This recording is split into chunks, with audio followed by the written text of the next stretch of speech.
Welcome student, स्वागत है आपका हमारे यूट्यूब चैनल में।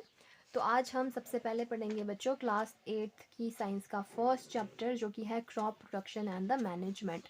कैसे हम क्रॉप को प्रोड्यूस करते हैं, कैसे उसको मैनेज करते हैं, तो ये हम सब आज पढ़ेंगे। तो बच्चों सबसे पहले हम देखते हैं क्रॉप होता क्या है। ठीक है, तो plant of a same kinds are cultivated at one place on a larger scale called crop. यानी कि अगर हमको एक ही तरीके के प्लांट को एक लार्जर स्केल में, बहुत ज़्यादा लार्जर स्केल में हमको उसको प्रोड्यूस करना है और एक बड़े से फील्ड में हम उसको उगाना है, ग्रोन करना है, तो उसको हम क्या बोलते हैं, क्रॉप। तो क्रॉप किस किस चीज़ों की हो सकती है, वीट, सीरियल्स, वेजिटेबल्स, फ्रूट्स, इन सब का हम क्रॉप कर सकते हैं। ठीक है, और इसकी रिक्वायरमेंट क्यों पड़ती है, क्योंकि बहुत बड़ी पॉपुलेशन है, ठीक है, हमारी कंट्री की। तो उन सब की फूड की डिमांड को पूरा करने के लिए हम इनको बड़े बड़े मात्रा में हम उसको कल्टीवेट करते हैं। ठीक है, तो क्रॉप जो है मेनली कितने टाइप के होते हैं, दो टाइप के होते हैं। एक होता है खरीफ क्रॉप, एक होता है रबी क्रॉप। तो जैसा कि हम देखते हैं इंडिया में डिफरेंट एक वास्ट कंट्री है, तो यहाँ पे कितने तरीके की जगह है, जैसे कि ठंडी वाले इलाके हो गए, गर्मी वाले इलाके हो गए। ठीक है, तो इन सब जगहों में अलग अलग मौसम होता है, कहीं पे गर्मी कहीं पे ठंडा, तो उस हिसाब से डिफरेंट टाइप ऑफ क्रॉप भी होते हैं। तो इस तरीके से जो मेन क्रॉप आ जाते हैं आपकी खरीफ क्रॉप एंड रबी क्रॉप। तो खरीफ की क्रॉप में क्या आ जाते हैं बच्चों, जो कि हम जिनको रेनी सीजन, बरसात वाले सीजन में उनको उगाते हैं। तो इनका टाइम क्या होता है, जुलाई टू सितंबर जनरली होता है। इसमें क्या क्या आ जाते हैं, पैडी, मेज, सोयाबीन, ग्राउंडनट और भी आ जाता है खरीफ की क्रॉप में। दूसरा आ जाता है रबी क्रॉप। ठीक है, जिसको रबी की फसल, खरीफ की फसल आपने सुना होगा। तो रबी की फसल में आप क्या जाते हैं, ये हम इनको विंटर सीजन में उगाते हैं। ठीक है, ठंडियों वाले सीजन में, जो कि अक्टूबर टू मार्च होता है। इसमें क्या क्या आ जाते हैं, वीट, ग्राम, पी, मस्टर्ड और भी कई सारे। ठीक है, तो हमको क्रॉप को उगाना है। ठीक है, तो ऐसे ही हम कहीं भी ज़मीन पे जाके क्रॉप को उगा नहीं सकते हैं। उसके लिए हमको एक बहुत प्रॉपर प्रैक्टिसेस चाहिए होते हैं। इसको हम बोलते हैं एग्रीकल्चर प्रैक्टिसेस। यानी हम एक सीक्वेंस वाइज स्टेप को फॉलो करके हम उस क्रॉप को कल्टीवेट या उसका प्रोडक्शन करते हैं। तो इसमें क्या क्या स्टेप्स आ जाते हैं, सबसे पहले आता है प्रिपरेशन ऑफ सॉइल, उसके बाद sowing, adding manure and fertilizer, irrigation, protection from weeds, harvesting and storage. तो ये सारे सीक्वेंस वाइज स्टेप्स हैं जिनको हमको फॉलो करना पड़ेगा अगर हमको क्रॉप को एक लार्जर स्केल में हमको उसको उगाना है। तो इन सबको हम वन बाय वन लर्न करेंगे। ठीक है, तो उससे पहले बच्चों आपके लिए क्वेश्चन है, why paddy can not be grown in winter seasons. यानी यहाँ पे हमने देखा था खरीफ की फसल में हमको, जो कि रेनी सीजन होता है, उसमें हम पैडी को ग्रोन करते हैं। तो क्यों पैडी को हम रेनी ही सीजन में ग्रोन करते हैं, विंटर सीजन में क्यों नहीं ग्रोन करते? तो आप इसका आंसर कमेंट बॉक्स में ज़रूर दीजिएगा। ठीक है, तो नेक्स्ट अब हम पढ़ेंगे, स्टार्ट करते हैं प्रिपरेशन ऑफ सॉइल में। ठीक है, तो प्रिपरेशन ऑफ सॉइल क्या होता है, ये किस तरीके से किया जाता है? तो प्रिपरेशन ऑफ सॉइल यानी सॉइल को प्रिपेयर करना। किस तरीके से प्रिपेयर करना, इसमें क्या करते हैं, लूजनिंग ऑफ सॉइल। तो जैसे कि अगर हमको किसी क्रॉप को उगाना है, ठीक है, तो वहाँ पे हम पहले ज़मीन को देखेंगे, कैसी ज़मीन है। ठीक है, कोई हार्ड तो नहीं है, ड्राई है, हार्ड है, किस तरीके से में क्रम्स तो मौजूद नहीं, ये सब हम चीज़ें हम देखेंगे। तो उसके लिए अगर हार्ड है कोई भी सॉइल, ठीक है, तो उसको हम पहले लूज़ करेंगे। ठीक है, तो loosening of soil preparation of soil के अंडर आ जाता है। तो ये लूजनिंग ऑफ सॉइल हम किस प्रकार कर सकते हैं? तो ये एक प्रोसेस होता है टिलिंग। ठीक है, तो tilling is process of loosening and turning of soil. ठीक है, इसमें टर्निंग भी आ जाता है। तो इसमें क्या करते हैं, हम सॉइल को लूज करते हैं और टर्न इधर उधर करके सॉइल को लूज किया जाता है। तो ये प्रोसेस किसके द्वारा किया जाता है, ये प्रोसेस किया जाता है प्लग आपने सुना होगा, हल, जो कि गांव में अभी भी लगाते हैं लोग। ठीक है, खेतों में किसान लोग हल लगाते हैं। तो सबसे पहले हम जानते हैं why loosening of soil is required, क्यों ज़रूरत पड़ी सॉइल को लूज़ करने के लिए। क्योंकि अगर हम सॉइल को लूज़ करेंगे ना, तो उसमें जैसे कि हम जानते हैं सॉइल के अंदर बहुत सारे माइक्रोब्स होते हैं, बैक्टीरिया और अर्थवर्म को क्या बोलते हैं, किसान का दोस्त बोलते हैं। ठीक है, क्यों बोलते हैं, क्योंकि ये क्या करते हैं, ये न्यूट्रिएंट्स को बढ़ाते हैं मिट्टी के अंदर। ठीक है, मिट्टी के अंदर ये न्यूट्रिएंट्स को बढ़ाते हैं। आपने वो ह्यूमस सुना होगा, ह्यूमस बनाते हैं, मिट्टी बनाते हैं। तो इसलिए ये सब, इन सब के ग्रोथ के लिए हमको लूज सॉइल की ज़रूरत पड़ती है। और उसके अलावा loose soil allow root to breathe easily. यानी प्लांट्स की रूट जो होती हैं, अगर वो ज़मीन के गहराई में भी है, ठीक है, तो अगर सॉइल क्या है, लूज़ है, हल्की है, लूज़ है, तो प्लांट की रूट को ब्रीथ लेने में मदद मिलती है, ठीक है, एयर पासिंग में मदद मिलती है अगर लूज सॉइल है। उसके अलावा absorption of nutrients by plant, तो अगर लूज सॉइल है तो रूट जो है आसानी से वाटर भी एब्जॉर्ब कर सकता है और न्यूट्रिएंट्स को भी एब्जॉर्ब कर सकता है। तो किस प्रकार से हम इस टिलिंग की प्रोसेस को कर सकते हैं, इसके लिए आता है आपका प्लग। प्लग हम सब ने जानते ही हैं, हल होता है इस तरीके से, एक छोटा सा प्लग मैंने यहाँ पे बना दिया है। इसको ये वाला हिस्सा जिसमें कि एक बैल यहाँ पे रहती है, एक बैल यहाँ पे रहती है, तो इस डंडे को बोलते हैं बीम, और जो नीचे वाला ये लंबा सा डंडा है इसको बोलते हैं प्लग शाफ्ट, और जो जो खोदता है ना इसको बोलते हैं प्लग शैफ्ट, ठीक है। तो ये प्लग होता है, तो ये सब देखा होगा हर किसी ने इसको, ठीक है। तो ये क्या करता है, प्लगिंग से क्या मिलता है हमको, प्लगिंग क्या होता है, ये levelling of field, levelling of field मतलब मिट्टी को, ज़मीन को एक बिल्कुल बराबर लेवल पे लाने के लिए प्लगिंग की ज़रूरत पड़ती है।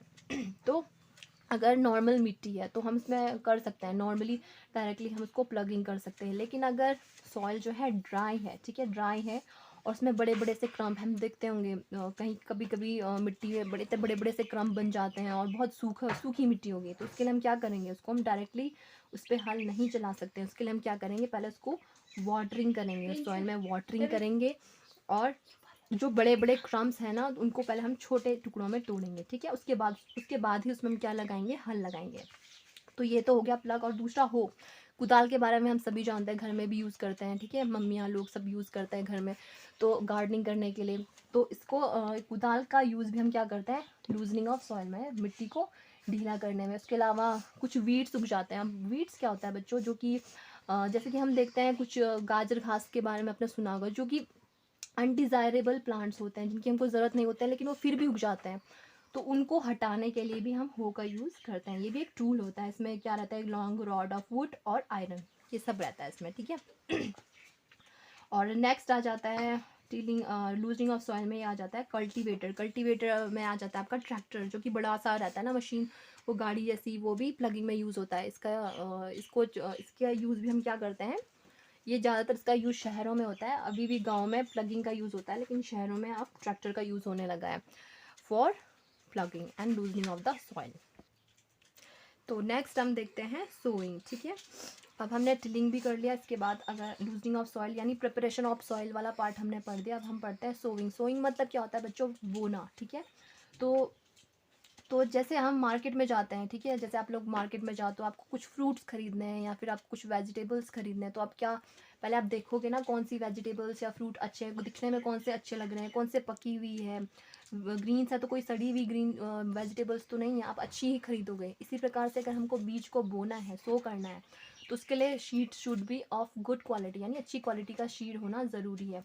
एंड उसका गुड वैरायटी यानी अच्छी वैरायटी का होना भी ज़रूरी होता है। शीड को अगर हमको सोन करना है, अच्छे हेल्दी सीड्स होने चाहिए और हाई यील्डिंग सीड्स, यानी उससे जो भी सीड हम ग्रोन करें तो उससे जो भी प्रोडक्शन हो क्रॉप का वो हाई मात्रा में, ज़्यादा मात्रा में हो, ठीक है। तो किस तरीके से हम पहचान करें कि कौन सी शीट अच्छी है और कौन सी ग्रीन और कौन सी शीट ख़राब है, तो इसको अवॉइड करने के लिए हम क्या करते हैं, शीट्स को लेंगे तो उसको हम पानी में डालेंगे, तो जो भी शीट जो है अच्छी होगी वो ज़मीन में बैठ जाएगी और जो भी ख़राब शीट होगी वो तैरती रहेगी। इस हिसाब से हम जो है शीट्स को हम सेपरेट कर सकते हैं, जो भी सीड्स हमको चाहिए होती है, ठीक है। अब इसमें हम देखते हैं ट्रेडिशनल मेथड कौन कौन से होते हैं शीट को बोने के लिए। तो ट्रेडिशनल इसमें टूल्स आ जाता है, एक फनल लाइक एक टूल होता है, यहाँ पे आप देख सकते हो, दिस इज द, ये छोटा सा बनाया है मैंने, फनल लाइक टूल हो गया। इसमें क्या होता है, ये ऊपर से हम डालते हैं शीट को, यहाँ पे नीचे से छोटा सा पाइप होता है, नीचे वाला हिस्सा थोड़ा सा नैरो वाला हिस्सा हो जाता है, तो ऊपर से शीट को डालते हैं और ये ज़मीन में फिर इसको शो किया जाता है, ठीक है। ये तो ट्रेडिशनल मैथड हो गया। मॉडर्न मैथड में क्या आ जाता है, सीड ड्रिल बोलते हैं इस मशीन को। तो इसमें ये आप इस मशीन को देख सकते हो, यहाँ पे जो है ये वाला नीचे वाला जो हिस्सा है, यहाँ पे जो है ये क्या करता है, यूनिफॉर्मली सॉ करता है सीड को विद इक्वल डिस्टेंस, ये इक्वल डिस्टेंस पे सॉ करता है और उसकी जो डेप्थ होती है, उसकी जो गहराई होती है वो भी इक्वल होती है, ठीक है। तो ये मॉडर्न मेथड के अंदर आ जाता है, ठीक है। तो अभी तक हमने बच्चों क्या क्या पढ़ा, यहाँ पे रिमाइंडर है, प्रिपरेशन ऑफ सॉइल हमने पढ़ दिया, सोइंग पढ़ दिया। अब हम पढ़ेंगे adding of manure and fertilizers. तो हम किस तरीके से मैन्योर और फर्टिलाइज़र का यूज़ कर सकते हैं। तो मैन्योर क्या होता है, तो मैन्योर क्या होता है बच्चों, एक नेचुरल सब्सटेंस होता है। नेचुरल सब्सटेंस जैसे कि जो देखते हैं जो भी वेस्टेज होता है, जैसे ऑर्गेनिक सब्सटेंस का वेस्टेज होता है, जैसे कि वेजिटेबल्स हो गए, एनिमल्स का डंक हो गया, ठीक है। तो ये इन सब से क्या बन जाता है, खाद जो हम सुनते हैं ना, नॉर्मली खाद बोलते हैं जिनको, तो ये इसको ही मैन्योर कहते हैं, ठीक है। तो ये कैसे बनता है, जैसे कि ये जो भी वेस्टेज हो गया, ऑर्गेनिक वेस्टेज हो गया, उसको मिट्टी में डाल के, तो उसमें जो भी माइक्रोब्स होते हैं उसको डिकम्पोज कर देते हैं, ठीक है, उसको मिट्टी में बदल देते हैं, तो उसको ही हम क्या बोलते हैं, मैन्योर बोलते हैं। और ये मैन्योर क्या करता है, न्यूट्रिएंट्स प्रोवाइड करता है, जो भी हम प्लांट को ग्रो करेंगे उसके लिए ये न्यूट्रिएंट्स प्रोवाइड करता है सॉइल में, ठीक है। तो अब यहाँ पे देखते हैं, continuous cultivation of crop make soil पूर इन न्यूट्रिएंट्स। ये बोल रहा है कि अगर हम कंटिन्यूसली एक ही ज़मीन पे अगर हम क्रॉप को उगाए जा रहे हैं, ठीक है, तो इससे क्या होता है, जो सॉइल में न्यूट्रिएंट्स क्या होता है वो कमी आ जाती है, क्योंकि हम लगातार उगाए जा रहे हैं क्रॉप्स को, इससे मिट्टी में जो भी न्यूट्रिएंट्स मौजूद होते हैं वो उसकी उर्वरक क्षमता को कम कर देता है। तो इसको हटाने के लिए, इस प्रॉब्लम को सॉल्व करने के लिए मैन्योर डालते हैं इसमें, ठीक है। मैन्योर क्या करता है, manure replace the soil with nutrients, यानी मैन्योर क्या करता है, सॉइल को फिर से उसमें बहुत सारे न्यूट्रिएंट्स को वापस ला देता है, जिससे कि प्लांट्स हम उसमें दोबारा उगा सकें और अच्छे से ग्रो कर सकें हम अपनी क्रॉप को। तो मैन्योर यहाँ पे दिया हुआ है, मैन्योरिंग क्या होता है, organic substance obtain from decomposing of plant and animal wastage, यानी जो भी ऑर्गेनिक सब्सटेंस हमको मिलता है प्लांट और एनिमल वेस्टेज से, उसको हम बोलते हैं मैन्योर। और इसमें कौन मदद करता है, माइक्रो ऑर्गेनिज्म, ठीक है। Manure improves water retaining capacity of soil. और मैन्योर क्या करता है, जो वाटर रिटेनिंग कैपेसिटी होती है सॉइल की, वो इम्प्रूव करता है, यानी सॉइल के अंदर वाटर कितनी देर तक रह सकता है, ठीक है, इसको वो इम्प्रूव करता है मैन्योर, ठीक है। तो नेक्स्ट हम देखते हैं क्रॉप रोटेशन। बच्चों, क्रॉप रोटेशन एक अनदर मेथड है जिससे कि हम replacing the soil with nutrients, यानी सॉइल में न्यूट्रिएंट्स को फिर से लाने के लिए क्रॉप रोटेशन, यानी हम क्या कर सकते हैं, crop of a different types are grown alternative, यानी एक जो भी खेत में हम क्रॉप को ग्रोन कर रहे हैं, हम अल्टरनेटली अलग अलग टाइप्स के क्रॉप को हम ग्रोन करते हैं। इससे क्या होता है कि जो मिट्टी की जो न्यूट्रिएंट्स होते हैं वो फिर से रिप्लेनिश हो जाते हैं, ठीक है। अब हम देखते हैं डिफरेंस क्या होता है, फर्टिलाइजर और मैन्योर में क्या डिफरेंस है। तो फर्टिलाइजर क्या होता है, मैन मेड होता है, यानी ये इंसान ने बनाया है, ठीक है। और मैन्योर क्या होता है, नेचुरल सब्सटेंसेस, जो कि माइक्रो ऑर्गेनिज्म के द्वारा होता है, ठीक है। और फर्टिलाइजर जनरली इनऑर्गेनिक सब्सटेंस होते हैं, केमिकल्स होते हैं। और मैन्योर में जो कि डिकम्पोज होते हैं ना प्लांट और एनिमल्स माइक्रोब्स के द्वारा, वही होता है, इसमें ऑर्गेनिक सब्सटेंसेस होते हैं ये। फर्टिलाइज़र को हम फैक्ट्री में प्रिपेयर करते हैं, और मैन्योर तो फील्ड्स में जो नेचुरल खेत वेत होते हैं वहाँ पे ये प्रिपेयर होता है। Fertilizer does not provide humus to the soil, तो ह्यूमस प्रोवाइड नहीं करवाता है, क्योंकि ये केमिकल होता है, ये ह्यूमस मिट्टी को नहीं देता है। लेकिन अगर मैन्योर की बात करें तो ये मिल जाता है, खूब सारा मिल जाता है मिट्टी को। फर्टिलाइजर किस चीज़ में रिच होता है, ये होता है एनपीके। एनपीके क्या होता है, N for nitrogen, P for phosphorus and K for potassium. ये केमिकल, ये न्यूट्रिएंट्स जो होता है ये आर्टिफिशियली हम देते हैं, ठीक है, खेत में प्लांट्स को। और अगर हम मैन्योर की बात करें तो इसमें फर्टिलाइज़र के कंपैरिजन में थोड़ा कम रिच होता है, ठीक है, इनको इनसे न्यूट्रिशन रिलेटिवली थोड़ा कम मिलता है प्लांट्स को। अब हम देखते हैं, इसमें हमने देख दिया। अब हम देखते हैं इरिगेशन। इरिगेशन क्या होता है, supply of water to crop at regular intervals, यानी एक निश्चित समय अंतराल में क्रॉप्स को क्या देना, वाटर की सप्लाई करना, ठीक है। तो ये वाटर की सप्लाई क्या होती है, ये सीजन टू सीजन और क्रॉप टू क्रॉप क्या करती है, वेरी करती है। तो जैसे कि हम देखते हैं बरसात वाले मौसम में हमको पानी डालने की ज़रूरत नहीं पड़ती, क्योंकि लगातार बारिश हुई रहती है, तो हमको ज़्यादा इरीगेशन की ज़रूरत नहीं पड़ती, खुद ही नेचुरली जो क्रॉप को मिल जाता है। लेकिन अगर हम गर्मी की बात करें, मई या जून की, उस टाइम पे गर्मी अपनी पीक पर रहती है और वाटर की भी क्या रहती है, कमी, तो उस टाइम पे हमको इरीगेशन की ज़्यादा ज़रूरत पड़ती है, हमको ज़्यादा से ज़्यादा पानी उस टाइम पे प्लांट्स को देना पड़ता है। क्यों, इसका रीज़न भी ये होता है, क्योंकि गर्मियों में क्या होता है, इवेपोरेशन की प्रोसेस आपने पढ़ी होगी। गर्मी के कारण क्या होता है, जो प्लांट्स होता है, प्लांट से पानी मतलब उड़ने लग जाता है, कम हो जाता है। इसी प्रकार से सॉइल में भी पानी की कमी हो जाती है इवेपोरेशन के थ्रू, इसलिए हमको गर्मियों में पानी ज़्यादा डालने की ज़रूरत पड़ती है। तो इरिगेशन के सोर्सेज क्या क्या होते हैं, वेल्स, ठीक है, कुएँ से, river, dams, ponds, lakes, canals, ये सारे सोर्सेज है जहाँ से हम वाटर को यूज़ कर सकते हैं। तो इरिगेशन के कुछ मेथड्स भी हैं, कुछ ट्रेडिशनल मेथड और मॉडर्न मेथड। ट्रेडिशनल मेथड में क्या किया जाता है, चेन पंप, ढेकली, लेवर सिस्टम, ये सब पुराने मेथड्स हैं, ट्रेडिशनल मेथड है। लेकिन ये मेथड्स क्या होता है, चीपर तो थे लेकिन लेस इफ़िशिएंट होते हैं, और इसमें लेबर वर्क भी काफ़ी ज़्यादा होता है, काफ़ी मेहनत लगती है ट्रेडिशनल मेथड में। वही अगर मॉडर्न मेथड की बात करें तो इसमें क्या किया जाता है, स्प्रिंकलर सिस्टम, ड्रिप सिस्टम, ठीक है। स्प्रिंकलर सिस्टम ये कहाँ पे इस मेथड को यूज़ किया जाता है, जहाँ पे पानी की कमी रहती है, ठीक है। और जो ड्रिप सिस्टम होता है इसमें क्या होता है, जो ड्रॉप बाय ड्रॉप वाटर को वाटर डाला जाता है प्लांट को, ठीक है, प्रोवाइड किया जाता है प्लांट को। तो ये मेथड मॉडर्न मेथड आ जाते हैं। नेक्स्ट पढ़ते हैं। नेक्स्ट अब हम देखते हैं, अब हमने इरिगेशन की प्रोसेस भी कर दी। अब हमको प्लांट अब धीरे धीरे ग्रोन होगा, ठीक है, ग्रोन होगा तो जिस क्रॉप तो साथ में उगेंगे, लेकिन उसके साथ साथ क्या हो जाता है, कभी कभी वीड्स भी उग जाते हैं। वीड्स जैसे कि मैंने आपको बताया, जो अनवांटेड प्लांट होते हैं, जो कि हम नहीं चाहते उगे लेकिन फिर भी उग जाते हैं, कहीं भी उग जाते हैं। जैसे कि आपने गाजर घास देखी होगी, कहीं पे भी उग जाती है। तो ये प्लांट्स हम नहीं चाहते हैं, तो इनसे कैसे बचाएं हम अपने क्रॉप को, तो इसी पे बात करते हैं। Removing of undesirable plant that grown naturally along with the crop, compete with crop. जो जो वीड्स होते हैं ये क्या करते हैं, क्रॉप के साथ compete करते हैं for nutrients, water, light, space. यानी खाने के लिए compete करेंगे, वाटर के लिए, सनलाइट के लिए, जगह के लिए।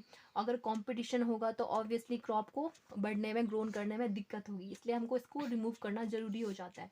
तो किस प्रकार से हम इसको रिमूव कर सकते हैं वीड्स को, तो इसके मेथड्स क्या क्या होते हैं। एक होता है टिलिंग। टिलिंग की बात हमने अभी कर दिया है कि बाय प्लगिंग वाला मेथड हमने देख दिया था, और हो वाला मेथड हमने देख दिया था, ट्रैक्टर वाला मेथड हमने देख दिया था। तो इन सब से भी हम जो है वीड्स को रिमूव कर सकते हैं, ठीक है। और दूसरा मेथड हो जाता है वीडीसाइड्स, केमिकल्स का स्प्रे अगर हम करें, जैसे कि डीडीटी के बारे में आपने सुना होगा। अगर हम डीडीटी का स्प्रे करेंगे वीड्स पे, जो कि अनवांटेड वीड्स होते हैं, उनको हम इस वीडीसाइड से हम उसको रिमूव कर सकते हैं। अब रिमूवल ऑफ वीड्स भी हो गया। अब नेक्स्ट प्रोसेस आता है हार्वेस्टिंग। हार्वेस्टिंग मतलब जब हमारी फसल जो है पक जाती है, पक पुक के तैयार हो जाती है, अब उसकी कटाई की तैयारी होती है, ठीक है। तो जनरली इनको फसल को पकने में 3 से 4 महीने लग ही जाते हैं। उसके बाद हम क्या करते हैं, cutting of crop when it mature, जब मैच्योर हो जाएगा उसको कटिंग करते हैं। इसी प्रोसेस को हम क्या बोलते हैं, हार्वेस्टिंग। या तो हम उसको पूरा जड़ सहित उखाड़ देते हैं या फिर उसको कट कर देते हैं, ठीक है। तो अब हमने कटिंग भी कर दी। इसके बाद क्या होता है, threshing. Threshing is harvesting crop grain of sheet separated from the jar chaff, ठीक है। तो जैसे कि हमने घरों में भी देखा होगा, गेहूं की फसल होगी, हमने उसको हार्वेस्ट कर दिया। अब उसको क्या करते हैं, जो ग्रेन वाला हिस्सा होता है उसको, उसके जो रेस्ट वाले हिस्से जिसको चाफ बोलते हैं, उसको हम काट देते हैं, ठीक है। कुछ तो मशीन द्वारा काटते हैं, एक होता है कंबाइन मशीन, और कुछ मैनुअली हम खुद भी करते हैं, काट देते हैं इसको। तो इस प्रोसेस को हम क्या बोलते हैं, थ्रेशिंग, ठीक है। और एक ऐसी एक अदर प्रोसेस होता है जिसको बोलते हैं विनोइंग।